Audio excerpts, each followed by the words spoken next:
ಆಳ್ವಾಸ್ ಶಿಕ್ಷಣ ಪ್ರತಿಷ್ಠಾನ ಆಯೋಜಿಸುವ 30ನೇ ವರ್ಷದ ಆಳ್ವಾಸ್ ವಿರಾಸತ್ ರಾಷ್ಟ್ರೀಯ ಸಾಂಸ್ಕೃತಿಕ ಉತ್ಸವವು ವೈಶಿಷ್ಟ್ಯಪೂರ್ಣ ಮೇಳಗಳ ಜೊತೆಗೆ ಡಿಸೆಂಬರ್ 10ರಿಂದ 15ರವರೆಗೆ ಪುತ್ತಿಗೆ ವಿವೇಕಾನಂದ ನಗರದ ಶ್ರೀಮತಿ ವನಜಾಕ್ಷಿ ಕೆ ಶ್ರೀಪತಿ ಭಟ್ ಬಯಲು ಮಂದಿರದಲ್ಲಿ ನಡೆಯಲಿದೆ ಎಂದು ಪ್ರತಿಷ್ಠಾನದ ಅಧ್ಯಕ್ಷ ಡಾಕ್ಟರ್ ಎಂ ಮೋಹನ್ ಆಳ್ವ ತಿಳಿಸಿದರು.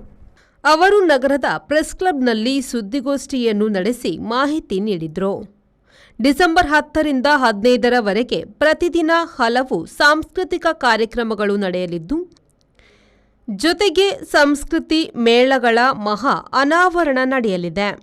ಕೈಮಗ್ಗ ಸೀರೆಗಳ ಉತ್ಸವ, ಇಂಡಿಯನ್ ಆರ್ಟಿಸನ್ ಬಜಾರ್, ಕೃಷಿ ಮೇಳ, ಆಹಾರ ಮೇಳ, ಫಲಪುಷ್ಪ ಮೇಳ, ಲಲಿತಕಲಾ ಮೇಳ, ಕರಕುಶಲ ಮತ್ತು ಪ್ರಾಚ್ಯ ವಸ್ತು ಪ್ರದರ್ಶನ ಮೇಳ, ಛಾಯಾಚಿತ್ರಗಳ ಪ್ರದರ್ಶನ, ಕಲಾಕೃತಿ ಪ್ರದರ್ಶನ, ರಾಜ್ಯ ಮಟ್ಟದ ಸ್ಕೌಟ್ಸ್ ಗೈಡ್ಸ್, ರೋವರ್ಸ್ ರೇಂಜರ್ಸ್ ಸಾಂಸ್ಕೃತಿಕ ಉತ್ಸವ ನಡೆಯಲಿದೆ ಎಂದು ಮಾಹಿತಿ ನೀಡಿದರು. ಈ ವರ್ಷ 30ನೇ ವರ್ಷದ ಆಳ್ವಾಸ್ ವಿರಾಸತನ್ನು ಡಿಸೆಂಬರ್ 10ರಿಂದ 15ರವರೆಗೆ ಪುತ್ತಿಗೆ ವಿವೇಕಾನಂದ ನಗರದ ಶ್ರೀಮತಿ ವನಜಾಕ್ಷಿ ಕೆ ಶ್ರೀಪತಿ ಭಟ್ ಬಯಲು ಮಂಟಪದಲ್ಲಿ ಎಂದಿನಂತೆ ನಡೆಯಲಿದೆ.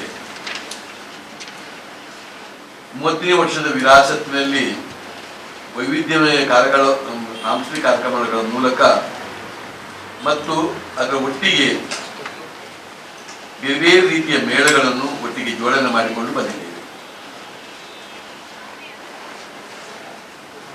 10ರಿಂದ 14ರವರೆಗೆ ಸಾಂಸ್ಕೃತಿಕ ಕಾರ್ಯಕ್ರಮಗಳು ಎಂದಿನಂತೆ ನಡೆಯುತ್ತದೆ. 15ನೇ ತಾರೀಕಿನಂದು ಸಾಂಸ್ಕೃತಿಕ ಕಾರ್ಯಕ್ರಮಗಳಿಲ್ಲ, ಕೇವಲ ಸಂಪೂರ್ಣವಾಗಿ ಅಲ್ಲಿರುವ ಮೇಳಗಳು, ಅದು ಕೃಷಿ ಮೇಳ, ಆಮೇಲೆ ಕರಕುಶಲ ಮೇಳ ಮತ್ತು ಕೃಷಿ ಮೇಳ, ಆಹಾರ ಮೇಳ, ಫಲಪುಷ್ಪ ಮೇಳ, ಕರಕುಶಲ ಮತ್ತು ಪ್ರಾಚ್ಯ ವಸ್ತು ಪ್ರದರ್ಶನ ಮೇಳ, ಚಿತ್ರಕಲಾ ಮೇಳ, ಕಲಾಕೃತಿಗಳ ಪ್ರದರ್ಶನ, ಛಾಯಾಚಿತ್ರಗಳ ಪ್ರದರ್ಶನ, ಇದೆಲ್ಲ ಮತ್ತೆ ಕೈಮಗ್ಗಗಳ ಮೇಳ, ಇದೆಲ್ಲವೂ ನಡೀತಾ ಇದ್ದಾರೆ. ಡಿಸೆಂಬರ್ 10ರಂದು ಮಂಗಳವಾರ ಉದ್ಘಾಟನೆಯನ್ನು ಪ್ರತಿ ವರ್ಷದಂತೆ ಈ ವರ್ಷವೂ ಧರ್ಮಾಧಿಕಾರಿಗಳು ವೀರೇಂದ್ರ ಹೆಗ್ಡೆ ಅವರು ಉದ್ಘಾಟಿಸಿದ್ದಾರೆ. ಶಂಕರ್ ಅವರ ಅಧ್ಯಕ್ಷತೆ ವಹಿಸಿಕೊಳ್ಳಲಿಕ್ಕಿದ್ದಾರೆ. ಬ್ರಿಜೇಶ್ ಚೌಟ್ರು, ಉಮನಾಥ್ ಕೋಟ್ಯಾನ್ರು ಮತ್ತು ನಮ್ಮ ಜಿಲ್ಲಾಧಿಕಾರಿಯವರು, ಪೊಲೀಸ್ ಕಮಿಷನರು ಇವರೆಲ್ಲ ಇಟ್ಟುಕೊಂಡು, ಇದರ ಜೊತೆಯಲ್ಲಿ PR ಸಿಂಧ್ಯಾ ಮತ್ತು PL ಶಂಕರ್ ಅವರು ಕೂಡ ನಮ್ಮೊಟ್ಟಿಗೆ ಇಟ್ಟುಕೊಂಡು, ಬೇರೆ ಬೇರೆ ಅತಿಥಿಗಳು ಇಟ್ಟುಕೊಂಡು, ಅದರ ಇಡೀ ಪಟ್ಟಿ ನಿಮ್ಮಲ್ಲಿದೆ, ಇವರೆಲ್ಲ ಇಟ್ಟುಕೊಂಡು ಅದು ಉದ್ಘಾಟನಾ ಸಮಾರಂಭ ನಡೆಯುತ್ತೆ. ಉದ್ಘಾಟನಾ ಸಮಾರಂಭ 5:30ಗೆ ಸರಿಯಾಗಿ ಪ್ರಾರಂಭ ಆಗಿ 6:30 ಗಂಟೆ ಒಳಗೆ ಉದ್ಘಾಟನಾ ಸಮಾರಂಭ ಮುಗಿದು ಹೋಗ್ತದೆ.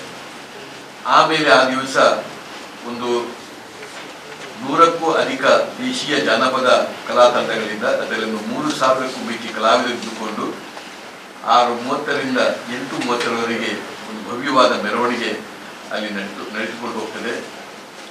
ಆಮೇಲೆ ಕಳೆದ ವರ್ಷದಂತೆ ಈ ವರ್ಷವೂ ಕೂಡ ನಮ್ಮ ಸಾಂಸ್ಕೃತಿಕ ರಥವನ್ನು ಎಳೆಯುವಂಥ ಕಾರ್ಯಕ್ರಮ ನಡೀತದೆ. ಅದು 8:30ರಿಂದ 9:30 ತನಕ. ಅದರಲ್ಲೂ ಕೂಡ ಬಹಳ ಚಂದ ರೀತಿಯಲ್ಲಿ ಆ ಮೆರವಣಿಗೆ ನಡೆದುಕೊಂಡು ಅಲ್ಲಿ ರಥಾರಥಿ ನಡೆದು ಹೋಗ್ತಿದೆ. ಇನ್ನು ಡಿಸೆಂಬರ್ 11ರಲ್ಲಿ ಗುರುವಾರ ನಮ್ಮ ಆಳ್ವಾಸ್ ವಿರಾಸತ್ ಪ್ರಶಸ್ತಿಯನ್ನು ಕೊಡುವಂಥ ದಿನ. ಈ ವರ್ಷ ಹಿಂದೂಸ್ತಾನಿ ಶಾಸ್ತ್ರೀಯ ಸಂಗೀತಗಾರರಾದಂಥ ನಮ್ಮ ನಾಡಿನ ಪದ್ಮಶ್ರೀ ಪಂಡಿತ್ ವೆಂಕಟೇಶ್ ಕುಮಾರ್ ಅವರಿಗೆ ಪ್ರದಾನ ಮಾಡಲಾಗುವುದು. ನಮ್ಮ ಮಾಜಿ ಮುಖ್ಯಮಂತ್ರಿಗಳು ವೀರಪ್ಪ ಮೊಯ್ಲಿ ಅವರು ಇದ್ದುಕೊಂಡು ಆ ದಿವಸ ಅದು ಪ್ರಶಸ್ತಿ ಪ್ರದಾನ ಮಾಡುವಂಥ ಒಂದು ಚಿಕ್ಕ ಕಾರ್ಯಕ್ರಮ. ಬಳಿಕ ರಾತ್ರಿ 7:40ರಿಂದ ಆಮೇಲೆ 6:30ರಿಂದ 7:00ರವರೆಗೆ ಅವರದೇ ಪಂಡಿತ್ ವೆಂಕಟೇಶ್ ಕುಮಾರ್ ಅವರ ಹಿಂದೂಸ್ತಾನಿ ಗಾಯನ ನಡೆಯುತ್ತಿದೆ. ಮತ್ತೆ 7:45ರಿಂದ 9:00ರವರೆಗೆ ಗುಜರಾತ್ನ ರಂಗ್ ಮಲ್ಹರ್ ದಿ ಫೋಕ್ ಆರ್ಟ್ಸ್ ತಂಡದಿಂದ ಸುಮಾರು 100 ಜನ ಕಲಾವಿದರು ಬರ್ತಾರೆ. ಬಂದುಕೊಂಡು ಗುಜರಾತಿ ಜಾನಪದ ನೃತ್ಯ ಪ್ರದರ್ಶನ ಮತ್ತು 9ರ ಮೇಲೆ ನಮ್ಮ ಆಳ್ವಾಸಿನ ವಿದ್ಯಾರ್ಥಿಗಳಿಂದ ಸಾಂಸ್ಕೃತಿಕ ವೈಭವ ಕಾರ್ಯಕ್ರಮ ನಡೆಯುತ್ತದೆ. ಡಿಸೆಂಬರ್ 12 ಗುರುವಾರ ಸಂಜೆ 5:40ಕ್ಕೆ ಸರಿಯಾಗಿ ದೀಪ ಪ್ರಜ್ವಲನ ಮಾಡಿದ ಮೇಲೆ ಆಮೇಲೆ ಗುಜರಾತ್ ಒಸ್ಮಾನ್ ಮೀರ್ ಮತ್ತು ಬಳಗದವರಿಂದ ಸಂಗೀತ ಲಹರಿ ಮತ್ತು 8-15ರಿಂದ ನೃತ್ಯ ವೈವಿಧ್ಯ ನಡೀತದೆ.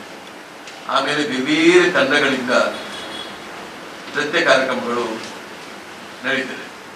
ಶುಕ್ರವಾರ ಎಂದಿನಂತೆ 5:45ಕ್ಕೆ ಪುನಃ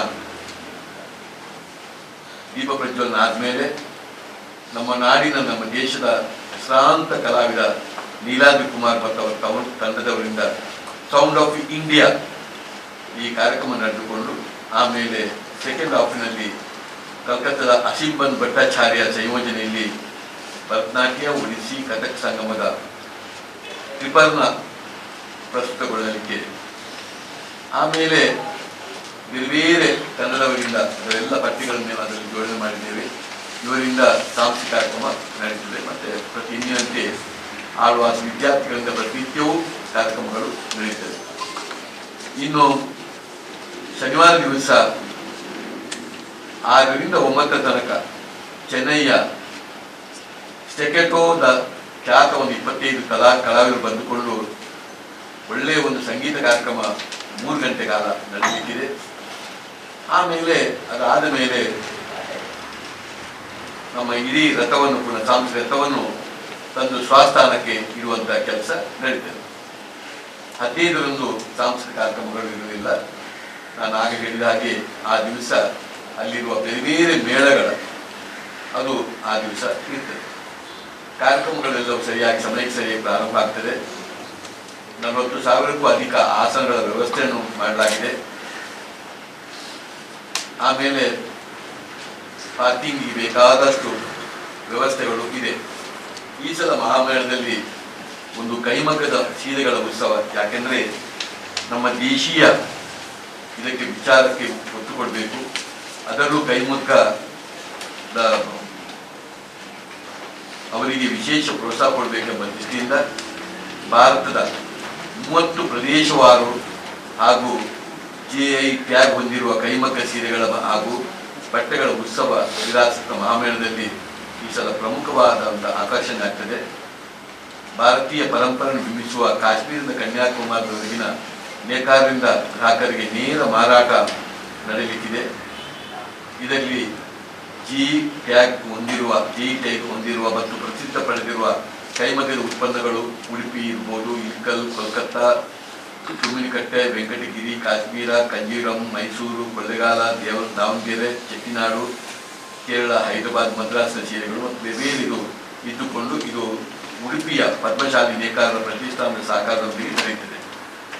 ಇದರ ಜೊತೆಯಲ್ಲಿ ಇಂಡಿಯನ್ ಆರ್ಟಿಸನ್ ಬಜಾರ್ ಇವರು ಕೂಡ ನಮ್ಮ ಬೆಂಗಳೂರಿನ ಚಿತ್ರಕಲಾ ಪರಿಷತ್ತಿನವರ ಸಂಯೋಜನೆಯೊಟ್ಟಿಗೆ ಕಲೆ ಮತ್ತು ಕರಕುಶಲ ವಸ್ತುಗಳು, ಉಡುಪುಗಳು, ಆಭರಣಗಳು, ಗೃಹಾಲಂಕಾರಿಕ ವಸ್ತುಗಳು, ಅಪರೂಪದ ಮತ್ತು ಸಮಕಾಲೀನ ವಸ್ತುಗಳು ಈ ಬಾರಿ ಇದರ ಒಂದು ಇದನ್ನು ಆ ಸಮಯದಲ್ಲಿ ಇಟ್ಟೇವೆ. ಇದು ಕೂಡ ಒಂದು 60 ಬೇರೆ ಇದುಗಳು ಅಲ್ಲಿ ಜೋಡಣೆ ಆಗ್ತದೆ. ಇದರ ಒಟ್ಟಿಗೆ ಸುಮಾರು ಅದರೊಟ್ಟಿಗೆ ಕೃಷಿ ಮೇಳ, ಕೃಷಿಯಲ್ಲೂ ಕೂಡ ಈಗಾಗಲೇ ಅದರೆಲ್ಲ ವ್ಯವಸ್ಥೆಗಳು ಹಾಕ್ಕೊಂಡು ಒಳ್ಳೆಯ ಗಿಡಗಳು ಮತ್ತು ಬೇರೆ ರೀತಿಯ ತರಕಾರಿಯ ಬೇರೆ ರೀತಿಯ ಗಿಡಗಳು ಬಹಳ ಒಳ್ಳೆಯ ಸುಂದರವಾಗಿ ಮೂಡಿ ಬಂದಿದೆ. ಇದೆಲ್ಲವೂ ಸಾವಯವ ಇದರಲ್ಲಿ ಇಟ್ಕೊಂಡು ಇಡೀ ಅದನ್ನು ನೋಡುವುದೇ ಒಂದು ಬಹಳ ಚಂದ. ಅದೆಲ್ಲವನ್ನು ಬಹಳ ಚಂದ ರೀತಿಯಲ್ಲಿ ಇಟ್ಟಿದ್ದೇವೆ. ಈ ಬಾರಿ ಕೃಷಿ ಮೇಳದಲ್ಲಿ ಹಣ್ಣು, ತರಕಾರಿ, ಬೀಜಗಳು, ನರ್ಸರಿಗಳು, ಸಾವಯವ ಮತ್ತು ರಾಸಾಯನಿಕ ಗೊಬ್ಬರಗಳು, ನೀರು ನೆಲಗಳಲ್ಲಿ ಬೆಳೆಯುವ ವಿವಿಧ ಸಸ್ಯ ಪ್ರಭೇದಗಳು, ಕೃಷಿ ಉಪಕರಣಗಳು, ಯಂತ್ರಗಳ ಪ್ರದರ್ಶನ ಮತ್ತು ಮಾರಾಟ ಮಳಿಗೆಗಳು ಇದೆ. ಇದರ ಒಟ್ಟಿಗೆ ಒಂದು ರೈತರ ಸಂತೆ ಎಂಬ ಪರಿಕಲ್ಪನೆಯೂ ಇದೆ.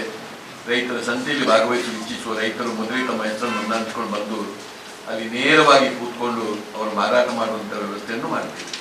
ಒಟ್ಟಾರೆ ಈ ಮಹಾಮೇಳದಲ್ಲಿ ಒಂದು 600ಕ್ಕೂ ಮಿಕ್ಕಿದ ಮಳಿಗೆಗಳನ್ನು ತೆರೆಯಲು ಅವಕಾಶ ಕಲ್ಪಿಸಲಾಗಿದೆ. ಇದೆಲ್ಲವೂ ಇದರ ಜೊತೆಯಲ್ಲಿ ಇಸ್ರೇಲ್ ತಂತ್ರಜ್ಞಾನದ ಬಳಸಿ ಬೆಳೆದ ತರಕಾರಿ, ಹಣ್ಣು ಹಂಪಲು, ಹೂವು, ಅಲಂಕಾರಿಕ ಗಿಡಗಳು ಈ ಬಾರಿಯ ಪ್ರಮುಖ ಆಕರ್ಷಣೆಯಾಗಿದೆ.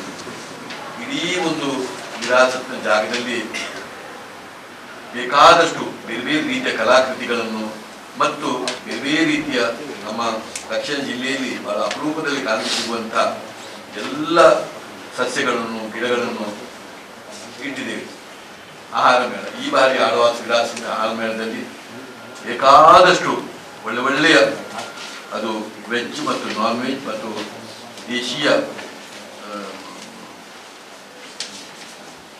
ತಿನಿಸುಗಳು ಇದ್ದುಕೊಂಡು ಬಹಳ ಒಳ್ಳೆಯ ಆಹಾರ ಮೇಳ ನಡೆಯುತ್ತದೆ.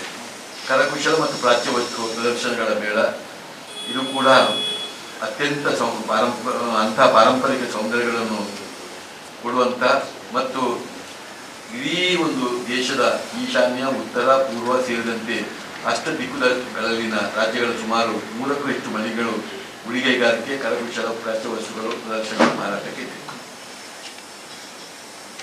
ಫಲಪುಷ್ಪ ಮೇಳವು ಕೂಡ ನಮ್ಮ ಈಗಾಗಲೇ ಅದನ್ನು ಬೇರೆ ಬೇರೆ ಕಡೆಗಳಿಂದ, ಅದು ಉತ್ತರ ಕರ್ನಾಟಕ ಇರ್ಬೋದು, ಮಹಾರಾಷ್ಟ್ರ ಇರ್ಬೋದು ಅಥವಾ ಬೆಂಗಳೂರು, ಇಲ್ಲಿಂದೆಲ್ಲ ಆ ಬೇರೆ ಬೇರೆ ರೀತಿಯ ಹೂ ಗಿಡಗಳನ್ನು ತಂದುಕೊಂಡು ಬಹಳ ಚಂದ ರೀತಿಯಲ್ಲಿ ಜೋಡಣೆ ಮಾಡುವಂಥ ಕೆಲಸವೂ ಆಗ್ತಾ ಇದೆ.